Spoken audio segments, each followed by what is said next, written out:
welcome back to podcast Let's Talk. Pada episode kali ini kita akan memperingati International Women's Days.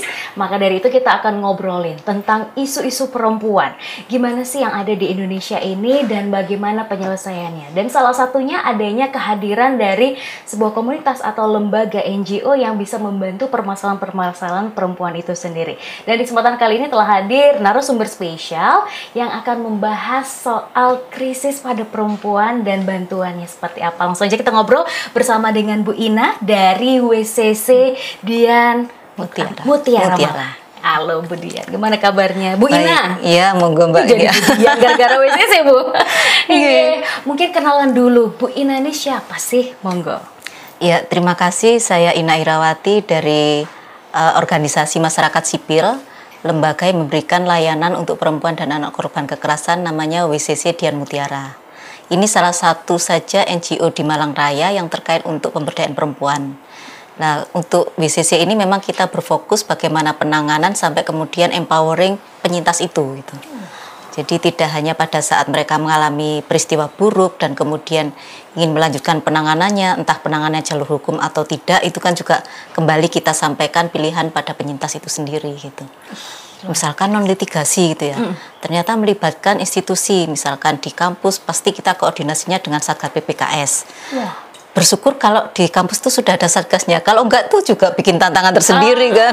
Iya. Atau misalkan terjadi kekerasannya itu di ranah ketenagakerjaan, bisa kita melakukan bipartit dulu dengan perusahaan, sampai kemudian kalau tidak bisa baru ada langkah lanjutannya. Luar biasa. Yang bikin saya penasaran adalah gimana sih alasan WCC ini hadir di Malang, atau memang sebelumnya sudah lama hadir di Kota Malang sendiri? Ya, ini salah satu bentuk komitmen ketika pada tahun 2000-an gitu ya. Itu sebenarnya sudah cukup banyak kasus-kasus yang dialami oleh perempuan. Nah, pada saat itu memang yang berani speak up itu kecenderungannya adalah perempuan dewasa dalam ranah rumah tangga. Jadi kekerasan KDRT gitu ya, kekerasan dalam rumah tangga itu kan sebenarnya ada 4 jenis. Tetapi kadang masyarakat secara umum kan melihatnya kalau kekerasan tuh yang fisik, yang kelihatan rebamnya, kelihatan sampai berdarah atau bahkan sampai femisida, hilang nyawa gitu ya. Itu juga ada, bahkan tahun kemarin juga ada.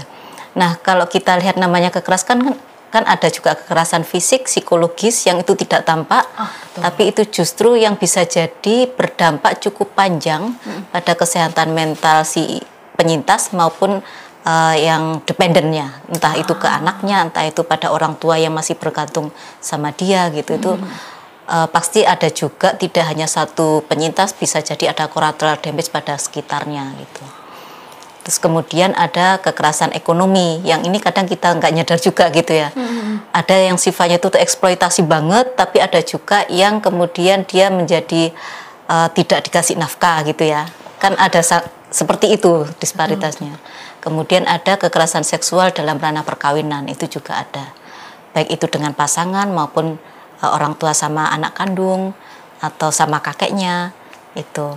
Lah di awal tahun 20-an sebetulnya yang sudah cukup marak itu ya KDRT-nya.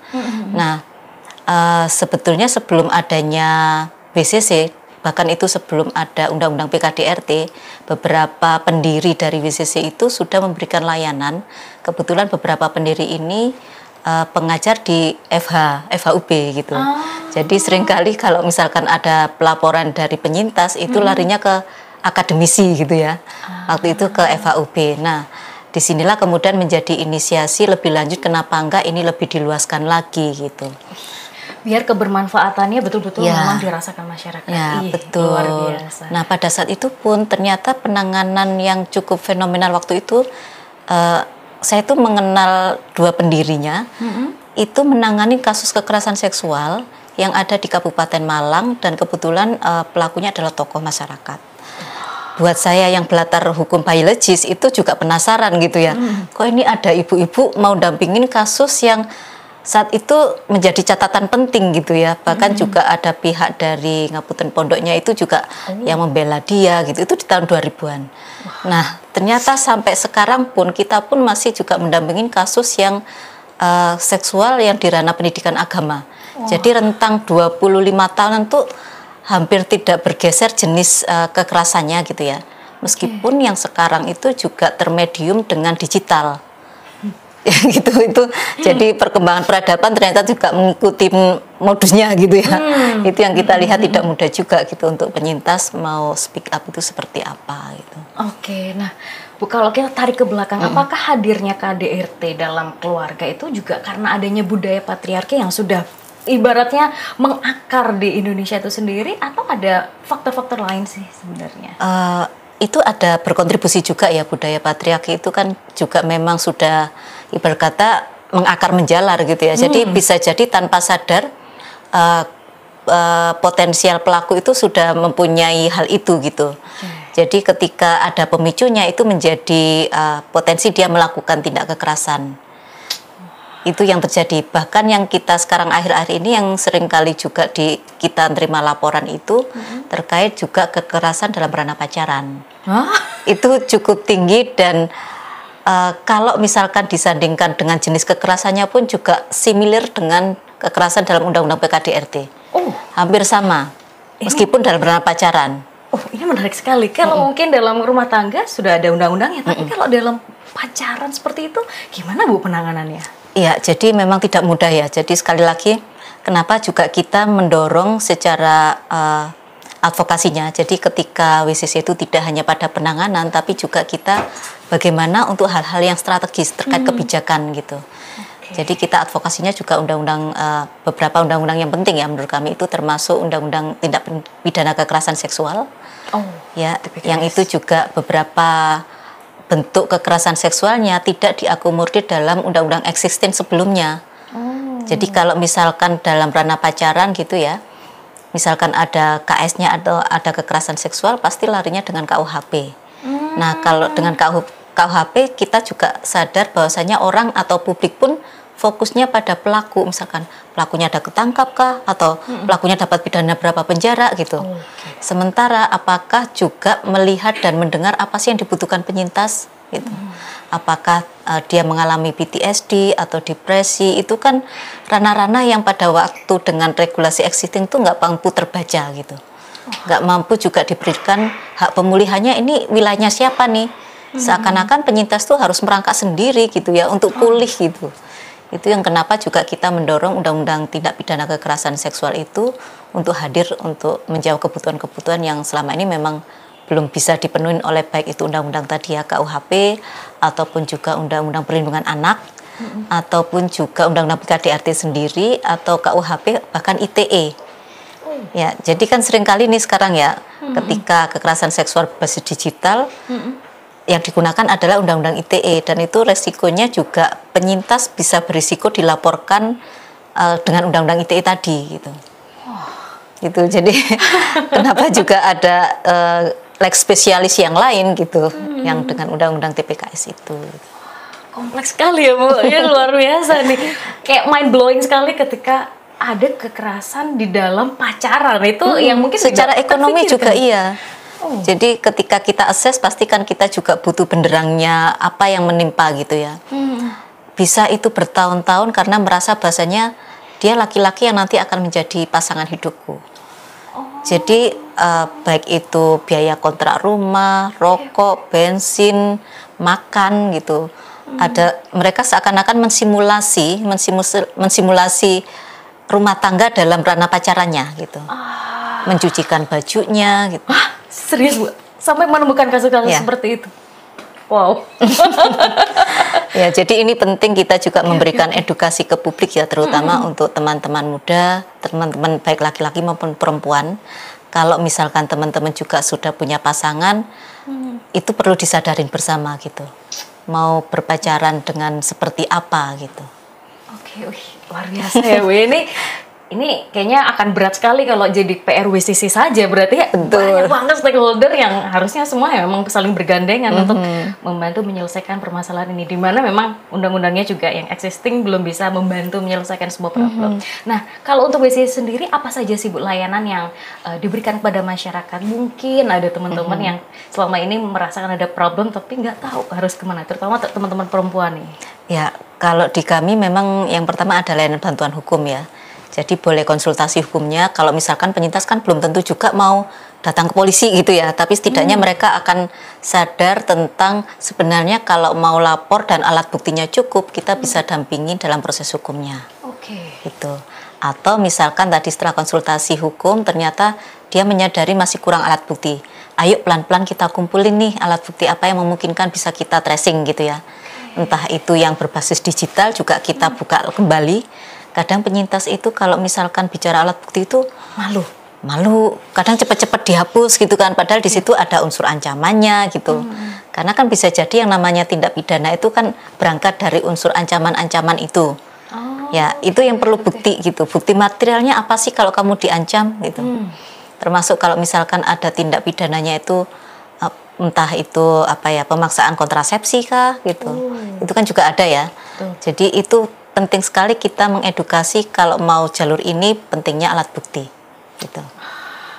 Itu yang tadi ya, bantuan hukum sama juga pendampingan, kemudian juga secara psikologis juga kita akan support kalau memang membutuhkan itu gitu ya. Bahkan kalau sampai butuh terapi, di kami ada psikolog klinis yang bisa bantu. Terus kemudian kalau secara medis di tim kami juga ada dokter, jadi bisa merekomendasikan kalau misalkan dia terkendala BPJS gitu ya. Kadang kan ketika terutama yang mahasiswa nih, kadang balik di Malang ternyata juga nggak dibantu untuk dipindah dulukan gitu kan vaskesnya gitu, itu kan kadang juga menjadi kendala gitu ya. Jadi itu yang bisa dilakukan. Kemudian juga ada psikososial, karena juga itu penting ya. Terkadang penyintas itu sudah berani speak up, sudah berani lapor, tetapi kemudian di lingkungan sekitar itu tidak memberikan ruang aman. Bahkan ada satu penyintas incest dari bapak kandung ya, setelah lapor justru dia keluar kampung aja nggak berani, keluarganya sendiri itu nggak berani karena udah dipublish di media gitu. Terus kemudian kita kembali ke sekolah, ternyata dia dibully di sekolah.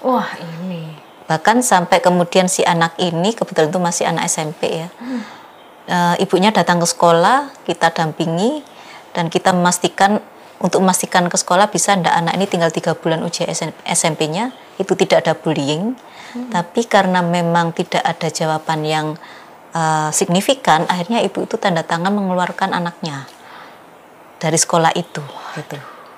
Dan dipindahkan ke sekolah yang lain. Ini cukup rumit ya, karena kalau misalkan kelas 3 kan pasti data SINN untuk ujian itu udah di sana gitu ya. Jadi dia pindah tapi kemudian harus mengulang satu kelas di sebelumnya gitu. Itu ada risikonya kayak gitu.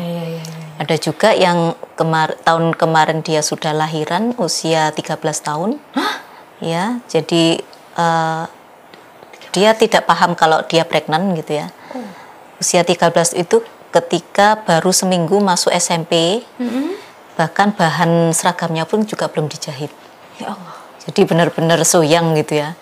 Dan ketika kita dampingi di kepolisian, seharian itu kan cukup banyak ya yang di BAP, ada ibunya, ada budenya, itu kakinya udah bengkak gitu. Capek ya. Iya, jadi sampai pada saat itu kita sudah kontak sama tim kami yang medis gitu, dok ini gimana posisinya, ini anak ya risiko tinggi karena 13 tahun hamil gitu kan. Itu yang juga tidak mudah gitu ya, dan kemudian mau dikembalikan di ruang aman yang mana. Jadi ketika kita bicara psikososial itu, ketika ini mau melanjutkan kehamilan, di mana akan dilanjutkan, dan nanti proses sampai kelahiran pun seperti apa. Itu juga pembelajaran ya, artinya misalkan dana DAK non fisik dari pemerintah pun ternyata kan tidak bisa mengcover secara keseluruhan. Kalau visum memang Kabupaten Malang maupun Kota Batu sudah bisa gratis gitu ya. Nah untuk yang kota ini belum sesignifikan itu, meskipun sudah ada layanan yang bisa gratis untuk yang ber-KTP Kota Malang gitu. Jadi kadang itu kalau ada penyintas yang sampai mau visum gitu, mohon maaf ya, kamu punya uang enggak, sama kita tanya. Jadi pertanyaan sebenarnya nggak enak gitu ya. Kok kita nanyanya gitu, tapi ketika kamu bukan KTP Malang nggak bisa difasilitasi oleh Pemda Kota Malang gitu. Itu ini baru untuk mendapatkan alat bukti selembar kertas visum. Hasil visum itu kan alat bukti ya, bukan untuk terapinya. Nah terkadang juga kita kalau misalkan mendampingi sampai di ruang forensik gitu ya, ketemu sama dokter forensik, apalagi kalau penyintasnya itu disabilitas intelektual. Pasti kan kesulitan untuk identifikasi kapan terakhir menstruasinya gitu kan. Jadi kadang, dok aku mau minta tolong ini diresepin emergency pill, morning pill gitu ya, supaya kalau resiko kehamilan tidak sampai terjadi gitu. Itu ya bagian dari upaya-upaya kita gitu ya. Luar biasa ya, mind blowing sekali di cerita-cerita nyata yang betul-betul ada di masyarakat dan di Malang aja nih ya, Malang Raya ya. Apalagi mungkin di kota-kota besar mungkin lebih lebih luar biasa lagi ya, variasi dari problem-problem yang ada. Oke. Sejauh ini Bu Ina sudah menangani berapa banyak sih dari tahun 2000-an ke sekarang? Udah banyak sekali pasti Bu ya. Iya. Nggak kehitung sampean. Cukup banyak, tapi tiap tahun kita memang punya komitmen untuk memberikan catatan tahunan berkontribusi pada pengiriman data, bukan by name by address, tapi misalkan kompilasi data kekerasan dalam ranah personal itu berapa, ranah publik berapa, dan ranah negara yang pelakunya negara itu berapa. Itu ke Komnas Perempuan. Dan setiap International Women Days tanggal 8 kemarin itu di launching oleh Komnas Perempuan. Nah, untuk tahun kemarin di WCC itu memberikan layanan pada 110 dan dari 110 itu ada 25 yang ke jalur hukum. Ada yang sudah putusan. Kalau putusan untuk yang korbannya anak itu pakai Undang-Undang Perlindungan Anak, pidananya bisa cukup tinggi ya. Jadi tahun kemarin itu minimal 10 tahun, termasuk tadi yang hamil itu karena pelakunya 2 orang, kebetulan yang satu juga masih ada kerabat, itu kena 15 tahun, sementara yang tetangga 13 tahun. Itu. Terus beberapa juga tokoh masyarakat yang kemarin juga terlaporkan, itu ada yang 10 tahun dan ada yang 15 tahun. Bahkan ada yang kemudian sampai kasasi tetap 15 tahun nggak goyang gitu. Jadi pasal-pasalnya tetap itu. Nah, tetapi untuk yang korbannya penyintas ini yang dewasa, pakai undang-undang TPKS, beberapa yang masuk itu pelecehan seksual fisik. Jadi yang sudah kena pidana itu ada 2 kasus, itu 3 tahunan masing-masing. Dan kebetulan pelakunya dua-duanya ini juga mahasiswa. Ini ya teman-teman mahasiswa. Ya.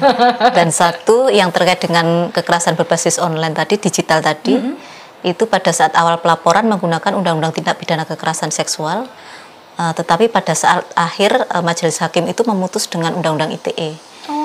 Itu kena 5 tahun. Dan ya itu tadi tidak mudahnya ketika alat bukti saksi-saksi gitu tadi ya. Dan yang ITE tadi juga meskipun si penyintas tadi itu udah diperas sekian juta gitu, keluarga pelaku sampai hadir ke rumahnya korban mau ngasih uang yang kemarin diperas oleh pelaku, korban itu menolak gitu. Meskipun itu uang saya yang diperas, tapi saya nggak mau lagi menyentuh uang itu gitu. Oke, luar biasa. Ini dari cerita ini saya menangkap banyak hal bahwa sebenarnya buat teman-teman perempuan yang mungkin merasakan ada problem tapi nggak berani speak up, ini loh banyak contoh yang akhirnya terbantu gitu Bu ya. Dengan hadirnya lembaga seperti WCC akan ada jalan, asalkan berani speak up dulu. Karena ada yang mau bantu juga gitu. Khawatirnya ternyata teman-teman mungkin ada yang punya problem tapi takut nggak tahu jalannya. Oke, sekarang yang nonton sudah pada tahu ya bahwa ada loh yang bisa membersamai teman-teman, nggak perlu takut karena datanya pasti semua akan itu salah satu prinsip. Meskipun kami organisasi berbasis masyarakat, kita pun juga harus mengikuti regulasi yang ada terkait dengan perlindungan saksi dan korban. Jadi ada undang-undang yang perlindungan saksi dan korban itu kan juga memandatkan lembaga perlindungan saksi dan korban.